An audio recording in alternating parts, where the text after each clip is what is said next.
My name's Dayna. I'm a cosmetic or medical esthetician. I go between Victoria, Calgary. I've worked in Vancouver for a long time. I've managed some spas. I'm also a laser tech and a nail tech. I've worked with a lot of doctors at dermatology clinics and things.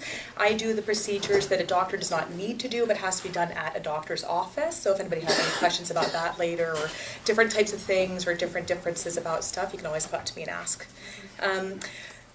I don't have a PowerPoint, but that's okay. I'm just going to sit here and talk to you guys then. So some of the basic things with skincare, my first slide would be a skincare regime. Now, there are generally, when you work in the natural field, two types of women that I usually run into at natural stores. There are people that have skin issues, things that they're not happy with about their skin, whatever it is. And they either have tried every single thing under the sun, from cosmetic, department stores, drug stores, home parties, ordered things from TV. They're unsatisfied. They have a bathroom full of products that they don't like, that they don't use, and they've just sat there for a long time being dissatisfied. The other one is some people that just have kind of a strange view on skincare. They're women that tend to take care of their body really well, but don't actually really kind of believe in skincare. Like, no, I don't use anything on my skin. I don't like it. I just want my skin to feel clean. At the end of the day, I do nothing. That's fine. Those are the two women that I generally run into. The thing is that I usually find with the second form of women is that they kind of consider skincare vanity. And the thing is, it's not vanity. There's nothing to be shameful about skincare. This is our largest organ. I'm probably going to repeat a lot of things that Catalin said to a degree. This is our largest organ. It's our first line of defense against any foreign invading bacteria, about forces that we don't want in our skin. Bacteria things, warts, all kinds of stuff, like just from the hands to the feet, anything like that. We want to keep sure that this is our barrier layer and it should be strong and happy. When you use inappropriate skincare products and such, you can have you strip that off and you have a lot more problems.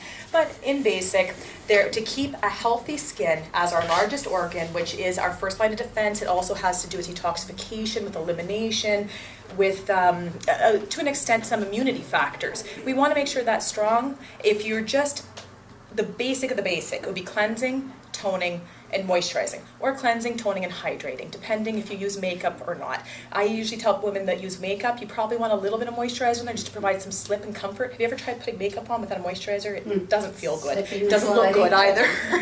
But if you don't wear makeup, you're totally fine to get away with a cleanser, a toner, and a hydrator. Hydrators and moisturizers are different. We'll talk about that later. Now, with cleansing, the reason why it's important, sweat's airborne. So like saying even like a day like this, right now today, it's warm, there's a lot of us in here, there's artificial heat. We're maybe perspiring a little bit, things in the gym, yoga, anything that you're wearing everybody at the end of the day. It's kind of gross, but it's true. Sweat's airborne. It's just the way it is. Friendly bacteria is our own bacteria, bacteria from our family and such. When you're just going into a gym and having, or a nightclub, or a bar, a restaurant, anything, you can have a lot of foreign, unhappy bacteria on your skin that's now causing you a lot of issues. One of the things I always have with girls around the age of 20 is trying to explain to them at the end of a night with a nightclub how important it is to wash everything off. Because they usually go home, collapse on the bed, and then they have all their makeup on too, which has collected everything, and it's more stuff like mineral oil based, where you're going to have a lot more bacteria that's staying in there. So, now, cleansing, toning, moisturizing, or hydrating. You want to cleanse to get the day off. That's it. Doesn't really matter any more than that. Just clean the skin, get the day off. Sweat's airborne, but also things like even if you're outside a fair bit, all cars are petroleum-based pollutants. That's going to stick on you. Dust, debris, just our own sebum that gets under our skin, just the oils we produce. It can hold on to a lot of bacteria in there because it is oil. So cleansing just gets the day off. It's really important to do that at night. Some people like doing it in the morning. It's not as important in the morning unless you have more skincare problems like acne, like psoriasis or eczema, where you're actually getting like shelving of cells, you're getting kind of scabbing or a thickness going on. Then you might want to cleanse twice. Most people have a normal to an oily skin type, one or the other, somewhere in that range. When you have sorry, I've totally lost my place there. When you have skin like that, you just want to cleanse to get the day off. You don't necessarily need to do it in the morning. Some people are stripping their skin by over-cleansing. So then you can cause your skin a lot more problems by producing more oils in your skin by over-cleansing. There are sensitive cleansers to use if you do like to cleanse during the day or multiple times or after gyms and stuff. You just need to be careful on the products and the product line. Toning is really important because what it does is restores the pH balance of the skin. There's two types of toners. Most people get really confused about toning.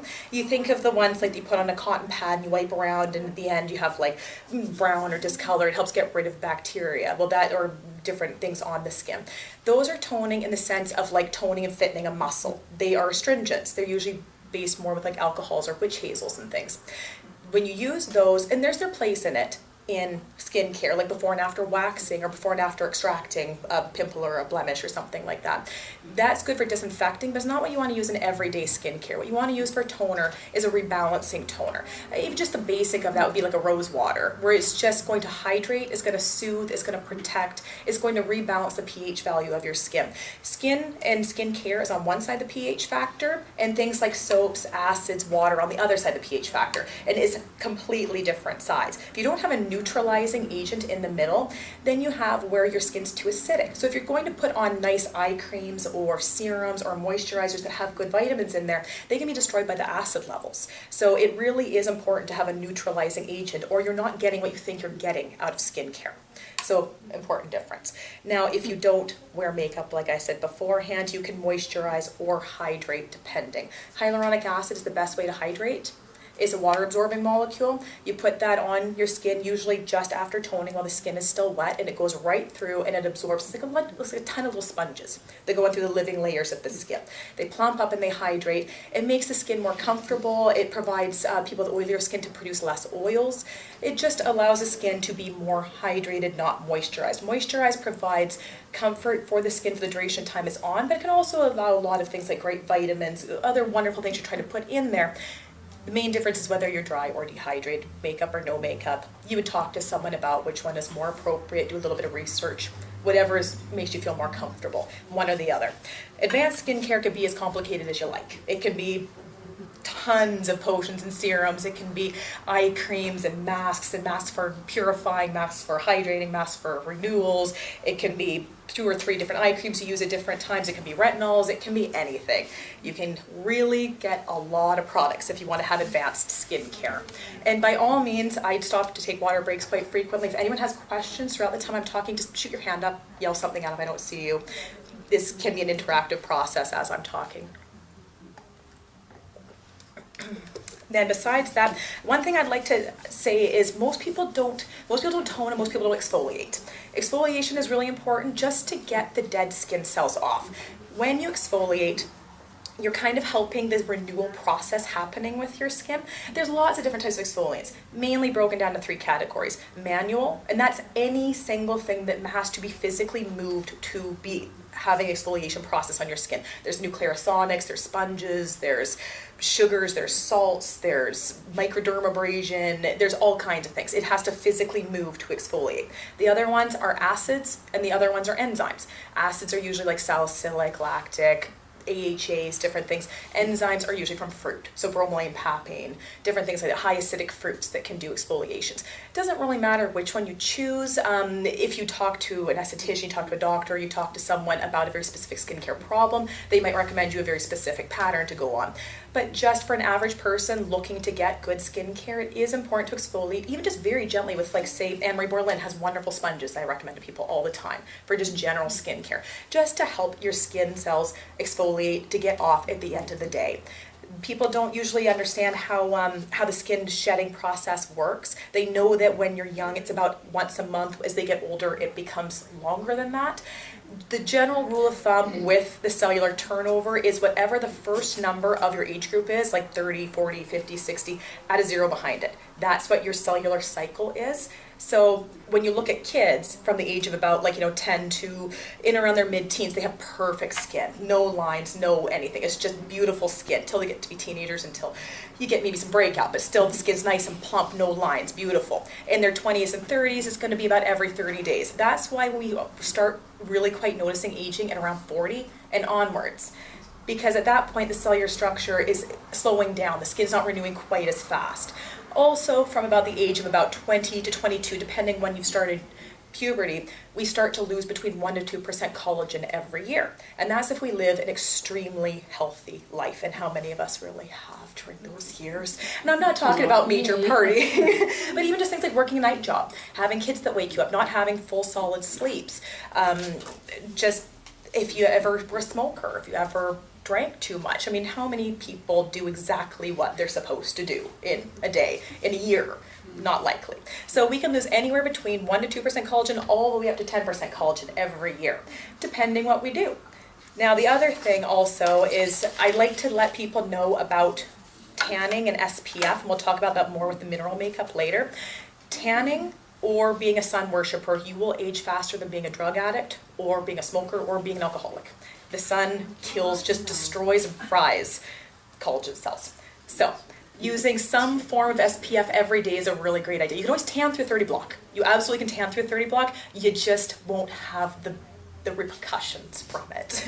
When you use things like a mineral makeup, then you can get an all-day SPF that's on your skin. You actually have to wash it off and it works in 70 minutes of running water. So you can layer yourself up to a pretty good 30 block, but you can still kind of tan. So it's a nice little kind of tip that I like to give people, but when we talk about makeup, I'll mention it again later, just general SPF and skincare. So the other thing I like to say to people is listen to your skin. A lot of people can be like, well, how do you know what's the exact right line for you? Well, not always is there going to be one cookie cutter exact right thing. Treat your skin as your skin has problems. If you're really dry, do something for dry skin. If you're breaking out in an area, use something for breakout. You don't need to use it every day unless you have a cognitive problem. It's an everyday situation. If you had like, heartburn, you're not going to take Tylenol for it, right? So it's important to treat a problem as you have a problem. The other thing I like to let people know is if you have acne that's only right down here, don't put it on your forehead. Use skincare for the spot. If you want eye cream, you're not going to put it on your chin. You want to use the spot for the spot treatment. There's lots of things you can use for helping an area. If you have rough patches, if you have brown spots, you don't need to treat the entire face. So even if you do have more than just general basic skincare, if you just decide to treat yourself to an extra thing or two, that product can maybe go a really long time, like in a long ways, because you're only treating the spot, not the whole face. I also like to let people know that it's really important to treat the neck, the décolleté, and behind the neck when you're treating your skin. Think of it like a building. If you have a building that has not a strong foundation, it will kind of crumble and collapse. If you don't take your skincare up to the back of your neck, everything's going to come forward a lot faster. So, strong foundation. Most people stop their skincare at the top of their hairline to the bottom of their jaw. It's a good idea to keep it to the neck and the décolleté and up around a little bit. Just some kind of helpful hints. So, there are different types of skin: dry, normal, oily, and dehydrated, combination. Most people get dry and dehydrated really confused. Dry skin is generally like when you were young, the people that, like someone like me would have hated, that has like perfect peaches and cream skin their entire teenage life and in their 20s. And they're like, oh my goodness, I have a pimple. And it's like this little tight thing you'd almost like scratch off with your fingernail. That's considered breakout. When you have oilier skin, you're more prone to the P. bacterium virus. You're more prone to having pimples and zits. So dry skin is more the people that have like perfect, very, very, very small pores, really great skin. They age faster because there is just a lack of oils in their skin, but that's how you can tell a dry skin more. Usually when we look at skin types, it's done by the size of someone's pores, like looking really close and seeing that. People can change their skin type conditionally a little bit by using inappropriate products. Your skin type will never change, but you can change how it appears at different times. So combination skin, if you were to ask a room full of people, do you have combination skin? Most people would raise their hand. The thing is, it's actually the rarest skin type of all. Most people have normal or oily, and they make their skin combination by using products that are a little too strong for them. So then there's skin conditions. Skin conditions are things like dehydration, acne, eczema, rosacea, psoriasis. You conditionally have a problem with the skin that can be treated. Sometimes not that well. Some people have extremely hard times getting something under control. But those are skin conditions, not skin types. There's also a major difference between dehydrated and dry skin, like I said. Mainly dehydrated, the way that I usually ask people to know whether or not they're dehydrated or not is if you wash your face at the end of the night, before, like when you've dried it, before you put anything on, do you start feeling a tightening going on? Or like you feel like, oh, I can almost like crack a smile if I feel like my skin's gonna split. That's extreme dehydration, and that's like the people are usually like reaching for their creams and trying to slather a lot of cream on. That tends to happen more in younger skin because people are using a lot of stripping agents with alcohols to try to balance the oils that they're doing in acne and stuff like that. But I'm sure a lot of people right now are having with the weather changing, where they're feeling dry and tight and just a little bit uncomfortable. The best way of treating that is with hyaluronic acid. Hyaluronic acid is a water-absorbing molecule that holds 1,000 times its weight in water weight. So when you put it on the skin, it disperses into the living layers and makes kind of a fluid cushion. When you put moisturizer on, moisturizer provides comfort to the top of skin for the duration of time it's on. I usually tell people it's kind of like the idea if it was like a hot summer day and you were out in the yard and you had a garden hose with you and you're super, super hot and thirsty. You can take the hose and dump it over your head. Well, that's going to cool you down, but you're still going to be thirsty. But you took the same hose and put it in your mouth and took a good long drink, you're still going to cool down the entire way, but you've gotten your drink of water. That's kind of the difference between moisturizing and hydrating, just to try to let people know the main difference about it, because it is with marketing and different things. Yep.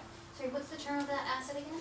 Hyaluronic is something that's really well known in a lot of products, and you might not always know it's in a product, but if it says it's a hydrating serum or hydrating product, hydrating eye cream, it almost always has hyaluronic acid in there. There's multiple different ways to get hyaluronic acid too. Whenever a company says that it's vegan or doesn't have animal products in there, a lot of people can kind of start twittering and laughing a bit like, well, of course there's not animals in my face cream. It's really amazing how many animal products can be in face care and in makeup. I mean, my goodness, back in the 80s, we still had whale-based lipsticks. Then everyone kind of got upset about that, so it became seal-based. Now we use more vegetable-based. But things like the hyaluronic acid generally was derived from the combs and sternum bones of roosters. So you take the top of their head off and you take the sternum bone out and you get hyaluronic acid from that. Now we can make it in the lab, and it's way better. The animal-based ones actually don't really absorb very well. The lab-based ones are good ones, but then there are other ways to get it as well. This Chinese snowcap mushroom is the best way to get bioavailable hyaluronic acid into us, and Anne-Marie Borlin uses that in their hydrating serums. The Aqua Nature line from Anne-Marie Borlin has Chinese snowcap mushroom, and every single one of those products has hyaluronic acid in there. That's really great for people that have dry, dehydrated skin. Also, when you start getting like inappropriate kind of oiliness, you're like, I never was a very oily person, but I'm really getting kind of T-zone oiliness, or where you start getting like a lot of redness in the cheeks and such, that can be dehydration. So, and then before we get into the different types of lines, there's just a couple of things I usually like to talk to people about. Whenever I talk to people about skincare, if they come in and like, how do I treat my skin? I want to get the best bang for my buck for all my products from skincare. I want to age better. I want everything to be more luminous, more dewy, better. Skincare really works inside out, not just outside in. Things like using good omegas, like omega-3 for your body so that you have good oils in there. That's really important. You can use things like echium and borage oil, which are really great for internally keeping your cellular structure up, your collagen and elastin cells nice and strong. Detoxing a little bit. The liver is where all hormones are made. So then when you have a healthy liver, you have better hormone function. So doing a gentle detox every day, Omega Food has a fantastic product that just came out. It's the Purifying Booster. And if you use that every day, it's really great for getting skin under control, because the liver is happier. When the liver is trucking along well, all the organs are happening or going quite well. But also then besides that, you have the detoxification and the elimination process coming out, right? If you're not eliminating through your body correctly, you can get a lot of built up unpleasantness and different bacteria, different things that all kind of tend to erupt out of the skin. So little bits of stuff like that, and people like teens or women who have given birth or going through menopause, maybe can be a really great idea to do some hormone balancers for your skin, because sometimes you're just overproducing testosterone or underproducing estrogen or overproducing estrogen, and talking to someone who can get you on a good hormone balancer can be a really great way to get a breakout problem, like a conditional breakout problem, under control. So, and the other thing I'd like to say is in skincare and makeup lines specifically, the term natural means practically nothing. They use a lot of suggestive marketing in specifically makeup and skincare. You can say, this is a natural product line, but natural in what way? That you naturally made it in a lab, or that you naturally just kind of put it together in a bottle. They're suggesting to us that it comes from natural, like the source, like from the earth and stuff. But there's a lot of unscrupulous kinds of things that can happen out there. There's also, when they say mineral-based makeup, talc is a mineral, but talc is the one thing you want to make sure is not in your makeup. It will dry you out. That's why we put it on baby bumps. And it shouldn't even be on those because it has been known for carcinogenic properties. And you think from the very, very, very start of our lives, we're having one of the very main things we're not ever supposed to put on our bodies slathered all over small children. But it will dry out all fluid from the skin. So even you have a makeup that you put on, like especially a powder, you put it on your skin and you're like, oh my goodness, in a little short time I was really dry. Like I could feel the everything leaching out. You know that's a talc-based one, but it is technically mineral-based. So you can call it a mineral powder. And there was a lot of companies back when the mineral phase, like the big kind of craze happened a little bit ago, that started calling it that, and then were forced to stop and actually have to reformulate. So the best thing to do when people say to me, like, how on earth then do I know that this is a good company? How do I just go into a store and know who I can trust? Because the first thing I always say to people, make sure you look into your company. That's how you know you have a good product line. Well, how? Going into a place, checking online. If you go into a store and you see, okay, there's all these different companies, you can go to their websites. Is something making a blanket claim, yes, we're natural? Or yes, we are non-GMO, we're organic, we have no parabens, we have no synthetics, no dyes. Are they making actual claims or blanket statements? That's how you start knowing the efficacy of companies and whether or not something, you can't advertise or something if you're not. It would have been stopped by this point, or it will start going through a process of a legal issue. So for the lines that they have, there's Suki Skincare. That is an American-based company. It's made by a lady called Suki Kramer who lives in Massachusetts. She is in around the age of 50 right now. So back when she was a teenager, there wasn't a heck of a lot of different kinds of brands for things. She had terrible acne, cystic acne, and she also had eczema. Both of those things are generally only treated with cortisone. So you have cortisone creams, and from a very, very, very young age to only be using cortisone, your body will get wise to it and it will stop working. Also, it will thin out your skin. But when you have cysts, big, gnarly kind of fluid pockets under the skin, you have to use a cortisone injection in there. So that's a lot of cortisone to be pumping into a fairly young woman. She was like, well, you know, there's got to be something better. There has to be. So she started going and reading up and experimenting, and Suki started in her kitchen. She started with the exfoliating cleanser and one of the purifying masks, I believe, and the velvet moisturizing cream. And it just kind of went from there. Now she is all over North America. It's a really great company in a lot of ways. They're actually clinically proven. One of the few things in North America that's of the natural kind of field that is clinically proven, third-party tested, independently, actually been proven that it works for the claims that it has. Most of the time you've just advertised something. We're skeptical now in North America because there is a lot of products that don't work as well as they promise, make a lot of promises and they don't deliver. So it has actually been tested. It's professional grade, and the whole line, the thing that makes it really quite unique is they don't use water in their products, they use rose water. So every single product is made between 80 and 95% organic rose water. The only two exceptions are the lip balm and the eye balm because there's no water at all in those. They do still use rose, they just don't use rose water because there's no liquid in the product. Rose itself is very high in vitamin C, so it's very soothing, it's healing. It's great for people that have, say, like serious skincare problems, but also people who have just sensitivities, that you maybe have gluten intolerances, you maybe have a very sensitive system yourself. If you have a sensitive system, you're going to have a sensitive skin.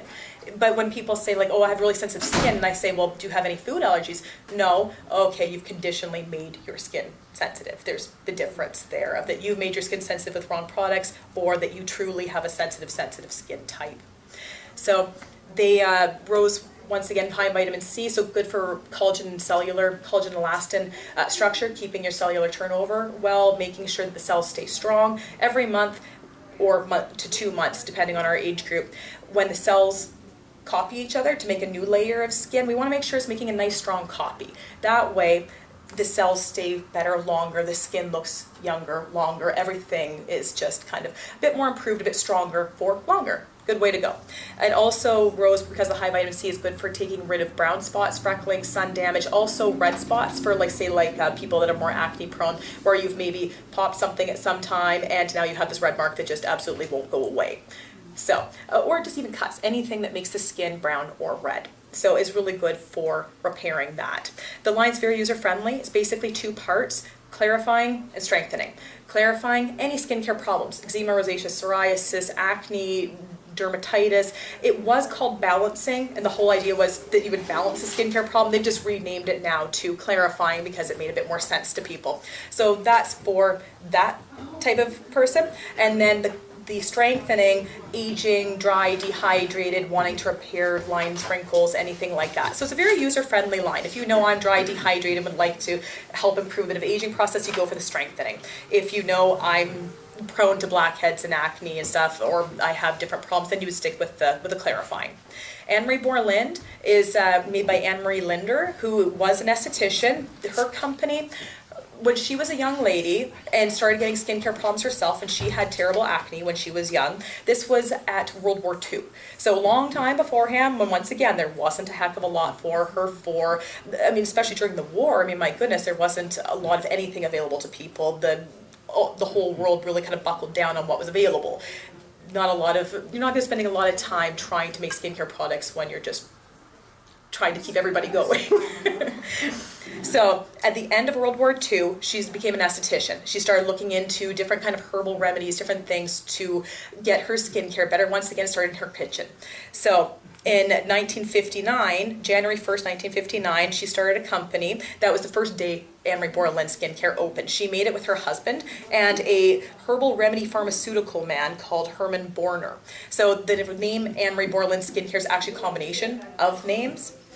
It's made and manufactured in Germany in the Black Forest. It's still a family-owned company from actually before 1959 when they were making the company to today, is owned by her children.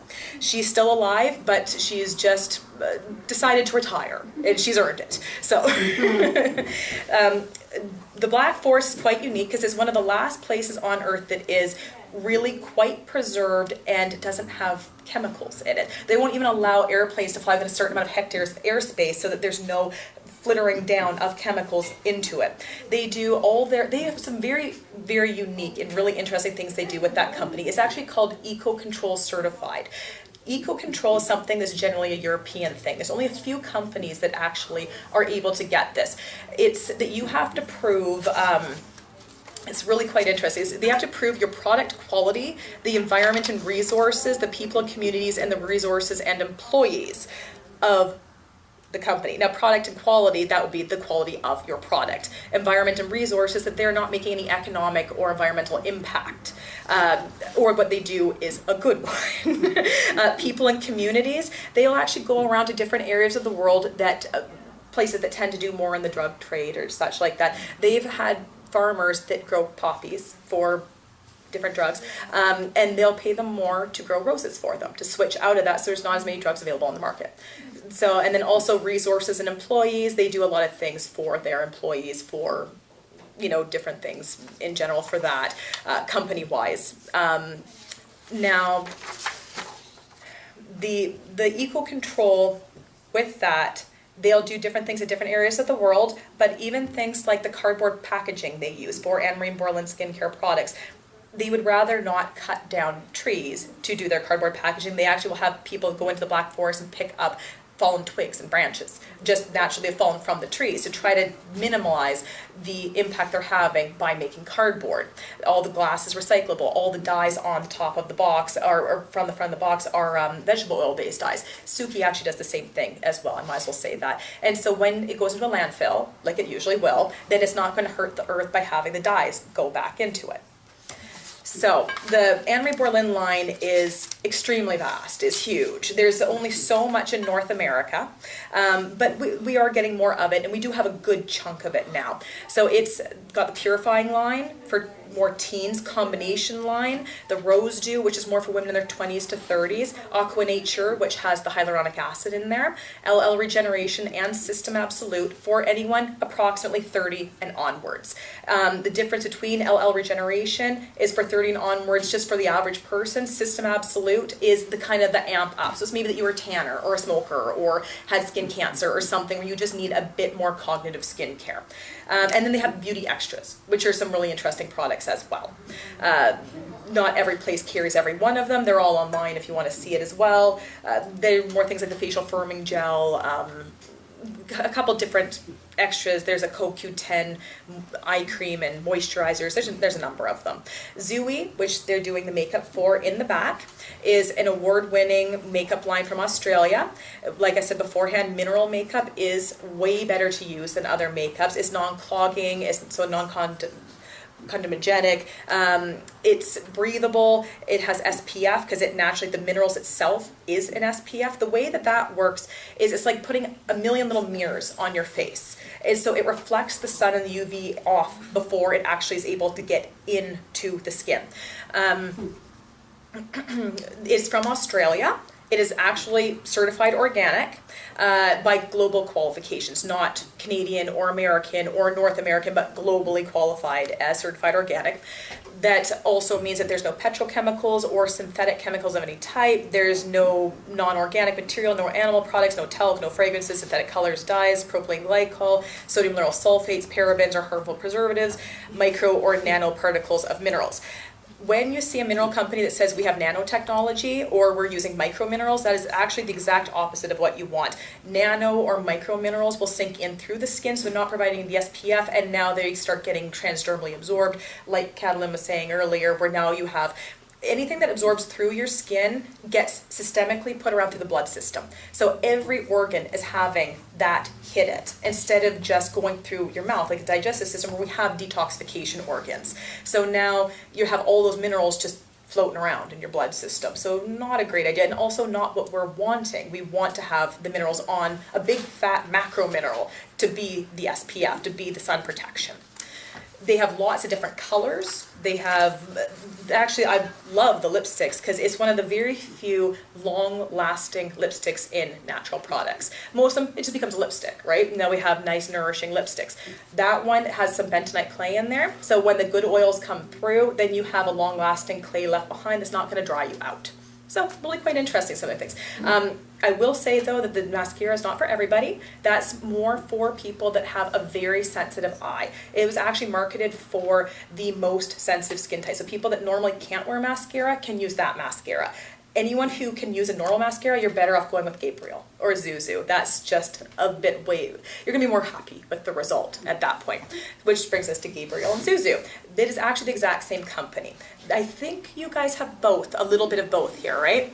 So the way that that line works, Gabriel De Santino was the man who made that. He's from Seattle. His grandmother was kind of a homeopath, natural healer in Mexico, taught him all kinds of things about natural products and healthcare and things. He started off the line, Gabriel, his makeup line, in around the 1990s. Then he made Zuzu in kind of the mid-2000s. Gabriel itself is like a medium coverage earth tone palette for usually women around 30 onwards. So I just want to wear makeup. I don't really care if it's like, you know, really bright colors or anything like that. I just want some makeup. The Zuzu line is more for people that have oilier skin types and want high definition makeup. Maybe they're looking to cover more.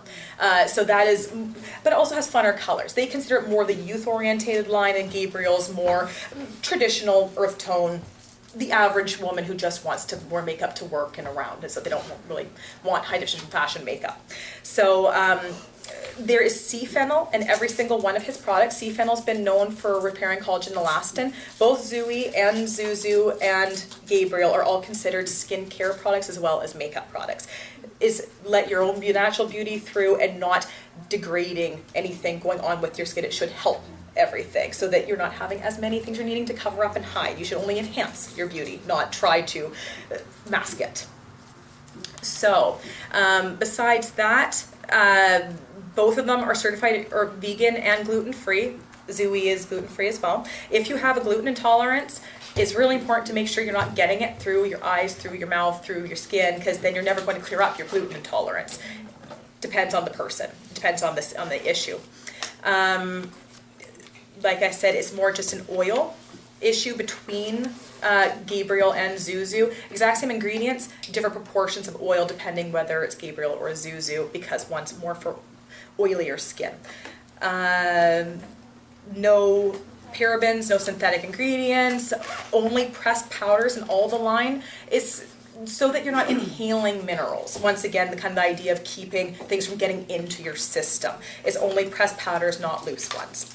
No lanolins, petrochemicals, no talc, no propylene glycols, no mineral oils. And the thing with their mascaras that's really nice, I know they have the mascaras here, is that there's no coal tar dye in them. The main coloring ingredient in mascara and liquid eyeliner is coal tar, which is really strange considering that for about the last probably 40 years it's been outlawed in North America to have tinting products have coal tar because it will make you go blind if you get it in your eyes. It is one of the fastest things that will make you lose your eyesight. When you get mascara, conventional mascara in your eyes, and you get that burning, even when you're washing off it, you're like, oh, that stings. That's the coal tar. It is extremely painful to get in your eyes. Conventional liquid eyeliners and mascaras, that is the main coloring agent of it. And as well, if you get waterproof or thickening and lengthening, it's usually plastic in there. So you have plastic sealing in coal tar. Not the greatest thing to have in your eyes. Natural mascaras, a lot of people are a little unsatisfied with them. They don't always work the absolute best, or that's been a big thing that's happened over time with the evolution of natural makeup. One of the first things that people are like, well, I can't get rid of my mascara because I've never found a good one. I've actually was one of those people myself. The Gabriel / Zuzu, because it is the exact same ingredients, their mascaras are really nice, and it was the best one I've ever found, which has kind of switched me on to why I started getting really interested in these lines. Their concealer is really great because it doesn't pool in the creases of the eye. It stays put for the whole day, and their mascara actually works really well and does deliver what they say. Anytime someone has an oily lid, you can always take your own pressed powder and just go over the eye area a couple times, and that will help with any kind of raccooning or moving around the eye makeup that you tend to get. As long as you do that, if you have a real oily lid, you're not going to have any problems at all. If you have even remotely a drier to normal lid, you probably don't need to do anything with your makeup. There is vegetable waxes in the Gabriel and Zuzu mascaras, so that it's water resistant, not waterproof. You don't really want waterproof, that becomes plastic. But it is water resistant. But it does come off easily with makeup removers or face cleansers. There's also a really interesting little thing in there called euphrasia. Some people know what euphrasia is, but otherwise known as eye bright in North America. And that was the first soothing eye treatment there was before there was such things as eye drops, before there was polysporin things, before there was any kind of antibiotics for the eyes. It was used for thousands of years as a soothing eye treatment, things for rashes, irritations, allergies, but also pink eye. So you can use the whole tube of Zuzu and Gabriel stuff as long as it's just you using their mascara. If it's just you using the mascara, you can use the whole tube. It is antimicrobial. So, yes. It's a really great mascara. Besides that, I'd already said about the concealer, that it really does quite stay put. They have it in multiple different shades. Gabriel's only 2 shades because in general you're only looking to lighten a problem. If you need other shades than that, you go to Zuzu. Between that, the line's really quite multifunctional if you can choose between them a bit. Besides that, I think I've run over all the things that you guys have here of the tall grass for skincare and makeup and everything. Is there any questions anybody has? What kind of skin regimen care do you use? I use Anne Marie Borlin and Suki, a combination of both of them. The only thing I will say is sometimes in the natural world there is not a lot of good acids available for exfoliation if you so choose to do the acid route for exfoliation. I like using their sponges just for a general everyday little tiny exfoliation. I do have a normal to oily skin type. I lose a lot of skin cells. It is true when they say thicker skin people, when you have a normal to oily skin type, you just have way more skin cells. You also have thicker, stickier sebum. So when you do a little micro exfoliation with say like their sponges or something like that, you're just helping the sloughing process. You're not getting a buildup. A lot of times later on in life when people get larger pores, if you see someone that's got like, they almost like their nose or their cheeks, they look like an orange peel or like grapefruit and such, and that's, a pore never changes the size. Is unless you've actually had like a scar, something that's like ruptured and burst and really kind of like pockmarked the skin. When you see when someone's got like orange orange peel or grapefruit peel skin. The pore stays like this, but it's years of cellular shelving. So it shelves out into a V shape and kind of ends up looking like this. So you can refine the skin with acids and enzymes, or just gently doing mild exfoliations with manual things every day. It just depends how quickly you're wanting a result and what way you feel more comfortable with it. I will sometimes use or have used acids for refining. Like when I was a teen and started getting into this line of work, and I was like, I really want to take away all the things I did when I was younger. I started off that way, but I also came from spas, so I was in that line more. Suki is coming out with a lot more products soon, and there is a nice acid skin resurfacer that will be coming out on the market. I think you can get it in America right now, you just can't get it in Canada yet. I think they're getting a VIN number for it. So yeah, I use a combination of both. I tend to use Suki clarifying line the most because I need the salicylic acid for breakout for me, but I do really enjoy things like the Anne Marie Bordelin firming face gel, where it helps with redness, it helps with tightening, helps with firming, and it's got hyaluronic acid for hydration. So combination, yes. Anything else? How much time do you actually spend on your skin per day? Not a lot. If skincare can't be quick and easy and something you can do per day, it sits in the corner and never gets used and your skin never changes. The biggest thing, getting the makeup off. So I use quickly, usually in the shower, so that I'm not making a little bird bath situation on my sink. I go in the shower, I rinse, I just kind of gently get off the start of my mascara just to kind of get it working. Then I use a makeup remover.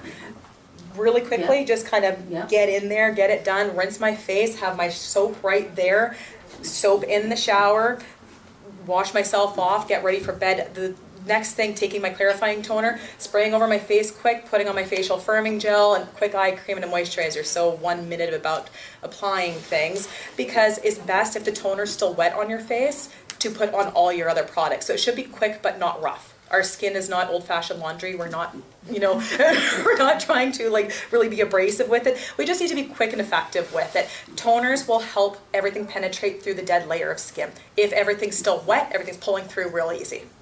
Gotcha. Yeah. Nope. Best to let it, unless it's an astringent-based toner that you're putting on with a cotton ball, but if it's just a balancing toner, which you should use, don't let it dry. It is far better to get it going at the same time. Even if people are like, you know what, I just find I'm using too much moisturizer because it's not spreading as well as I'd like, spray a little bit of toner in there, get it really liquidy and apply everywhere. So the toner is one of your best friends in skincare, as long as it's the balancing type.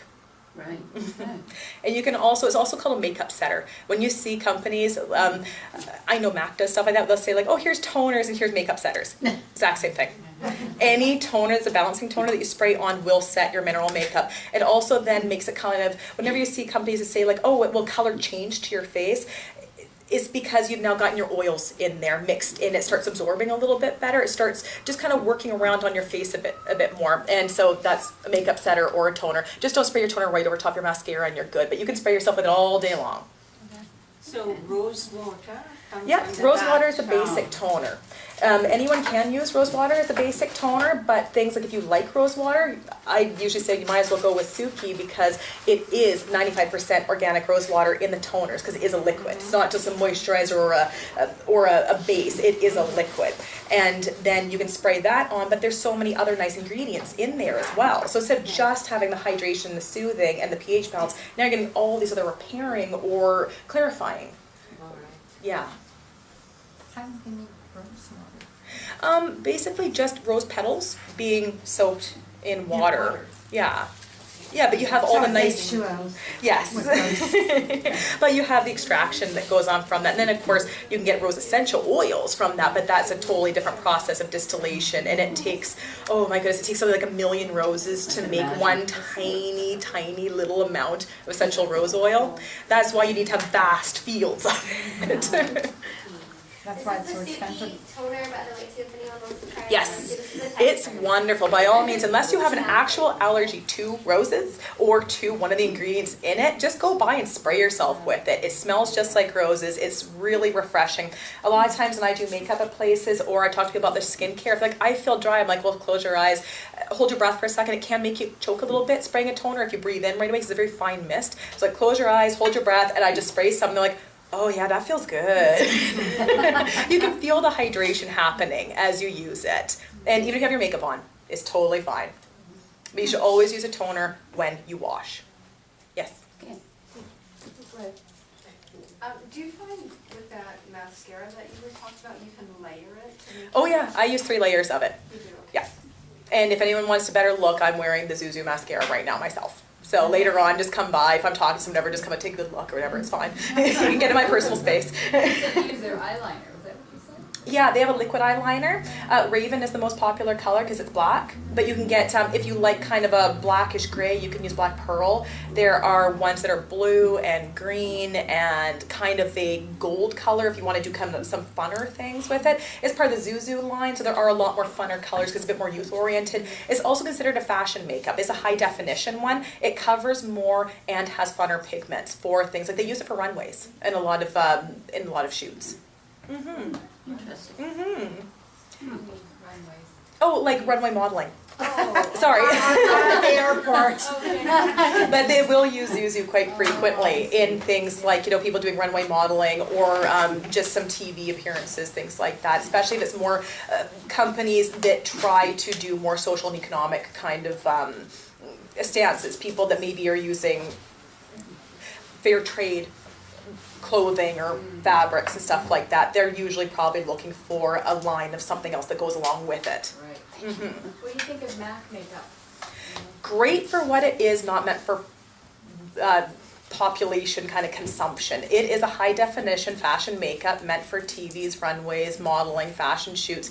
Excellent for what it is, should never become mainstream. Does It's it have all those bad things? It has mineral oil in it. Mineral oil will seal off the skin and will it will allow little bacteria parties to happen in the oil. It seals off your skin. Women that start using MAC go, oh my goodness, it was like a mask. And then all of a sudden they're like, I can't stop using MAC anymore because I have so much breakout that I have to keep the mask on. So Max the mask. also once it started going multi kind of national and everyone started using it, they got bought out like a lot of companies do, and a lot of the claims that they were famous for are no longer apt for them anymore. They lost Pamela Anderson was their spokesperson for a long time because of no animal cruelty, and of course she does fashion things and such, and she dropped out of it for that exact reason because I believe it was probably bought over by Procter & Gamble. Now that I'm not 100% have to check on that, but basically as soon as something starts getting too big, unless they have a company leader, their president who has a lot of integrity, it's really easy for the bigger companies to buy them out. And like Estee Lauder, if it's anything from a drugstore or a department store, it is owned by Estee Lauder. Is Yeah, what? owned by Estee Lauder.